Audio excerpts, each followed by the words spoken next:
Selamat sore, saya Kirana Putri Kamila dengan NIM 222-101-41028 ingin mereview singkat tentang cerpen yang akan saya baca. Cerpen saya berjudul Gagasan karya Putu Wijaya, di mana cerpen ini menceritakan tentang pohon jambu bul yang ditanam oleh Gunawan yang masih hidup sampai usianya 100 tahun, sedangkan manusia tidak sampai hidup 100 tahun. Dan di dalam cerpen ini terdapat gagasan-gagasan singkat tentang pohon jambu bul. Saat ini saya akan membacakan cerpen yang berjudul Gagasan karya Putu Wijaya. Cerpen Gagasan karya Putu Wijaya. Pohon jambu bul yang ditanam Gun itu berusia 100 tahun. Pada ulang tahunnya, sahabat-sahabatnya datang berkunjung untuk menyatakan rasa syukur. Yang mengherankan, Gun juga hadir pada saat itu. Pohon jambu itu menegur, "Loh, 40 tahun lalu pada ulang tahunmu yang ke-60, kamu bilang kamu tak akan bisa hadir hari ini. Ternyata kamu di sini sekarang." Gun waktu itu sudah memutih rambut dan jenggotnya, mengangguk lalu menjawab, sebagaimana biasanya, dingin, gagap, dan muram. "Aku juga heran. Ternyata aku sudah di sini, tapi bukan untuk mengucapkan selamat ulang tahun, sebab menjadi tua bukan sebuah prestasi yang bisa dibanggakan.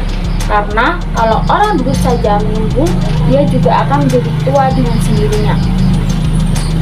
Pohon jambu itu tersenyum, agak tersenyum. "Siapa yang sudah menunggu? Aku tidak pernah duduk, aku selalu berdiri, tumbuh dan melawan musim kemarau yang panjang, melawan badai dan petir yang kurang ajar mau melalap apa saja. Karena mereka tak pernah mengenal pengertian sahabat atau solidaritas. Mereka tak mendirikan partai atau bikin ideologi di mana aku bisa berlindung. Pernah ada yang memasang penangkal petir di tubuhku, tapi dia mati waktu memasangnya.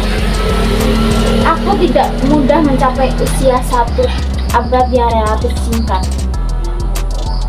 Buat sebuah pohon, aku juga masih harus melawan orang-orang yang mau menebang ketika usiaku masih sangat kecil, karena mereka memerlukan tanah tempatku berpijak ini untuk dijadikan pasar swalayan. Untung ada hantu yang waktu itu indekos di sini. Dia marah lalu mencekik bangsat itu. Sekarang orang itu sudah ikut jadi hantu. Untuk berapa lama aku ditakuti karena dianggap angker. Sempat aku jadi selebriti dan dimuat di berbagai koran, ditayangkan di setiap layar televisi karena aku dianggap punya kekuatan gaib. Media massa dan para intelektual itu memang tidak punya pekerjaan. Mereka tak pernah mencangkul di sawah. Mereka menghabiskan waktunya untuk menganalisis pohon. Sebenarnya mereka memanfaatkanku. Aku yang capek mengadakan perlawanan, mereka yang menikmati hasilnya. Tapi buatku, aku enak aja. Toh aku jadi primadona. Tapi kemudian aku sebel sekali ketika ada bajingan yang kurang ajar dan meletakkan sebuah papan reklam di kepalaku untuk menjual alat untuk memperbesar kemaluan. Masa di kepala selebriti ada papan reklam untuk memperbesar kemaluan? Aku menjadi bahan tertawa dan ejekan meskipun memang terkenal. Kamu boleh tidak percaya, tapi sampai sekarang papan itu masih melekat di kepalaku, tertutup oleh daun-daun, karena rasa malu itu sudah menyatu dengan badanku. Nah, kamu mengerti sekarang. Aku sudah bertahan hidup sambil terus menghirup rasa malu itu. Apa kamu bisa membayangkan 100 tahun dengan rasa malu setiap hari? Dan kau bisa seenaknya mengatakan bahwa usia tua akan datang juga meskipun berpangku tangan. Siapa yang sudah berpangku tangan? Kamu. Aku menderita luka di dalam batin selama 100 tahun. Hanya untuk sebuah perayaan semacam ini. Dan kamu tiba-tiba menyeruak dan kurang ajar mendemo aku, menuding bahwa aku sudah tua sambil duduk-duduk. Kurang ajar kamu, Gunawan. Gunawan mengangguk. Terima kasih, aku memang kurang ajar, meskipun karena terpaksa. Pohon itu tercegang. Kelihatannya kamu tidak mengerti apa yang aku bilang. Buat apa aku mengerti? Jawab Gunawan. Kalau begitu, buat apa kamu datang kemari? Gunawan melihat ke arah pohon yang rindang dan berbuah lebat itu. Itulah yang ingin aku ketahui. Kenapa aku datang sekarang? Bagaimana kamu bisa hidup 100 tahun dengan rasa malu itu? Kau bertanya? Aku tidak bertanya kepadamu.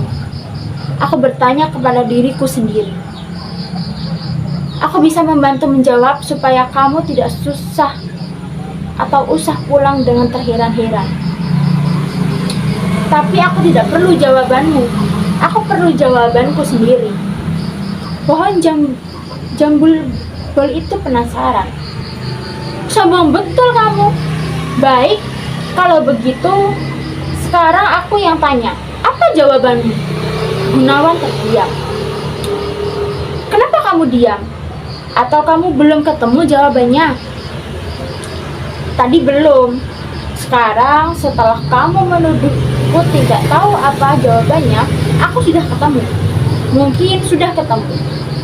Apa? Gunawan melihat kepada pohon itu. Pohon yang 100 tahun lalu dimasukkan ke dalam tanah dengan harapan akan berusia berabad-abad. Sekarang baru 1 abad kelihatannya sudah payah. Aku akan menjawab, tapi kamu berani bayar berapa? Pohon jambu bol itu terkejut. Brengsek, kalau kamu mau jualan, bukan di sini tempatnya. Pergi ke kota, daerah Glodok atau ke gedung MPR. Gunawan menjawab tenang. Aku baru saja dari sana. Kalau begitu, ngapain kamu datang kemari? Apa kamu tidak laku di situ? Ya. Pohon jambu bol itu tiba-tiba tertawa. Buahnya yang lebat berjatuhan ke tanah. Para tamu yang menjelajahi halaman kontan berdiri dan berebutan mengambil jatuhan jambu. Gunawan juga ikut mengambil. Sebenarnya bukan karena ia takut tidak kebagian, tapi karena jambu itu sudah menghantam kepalanya dan mengotori jenggotnya.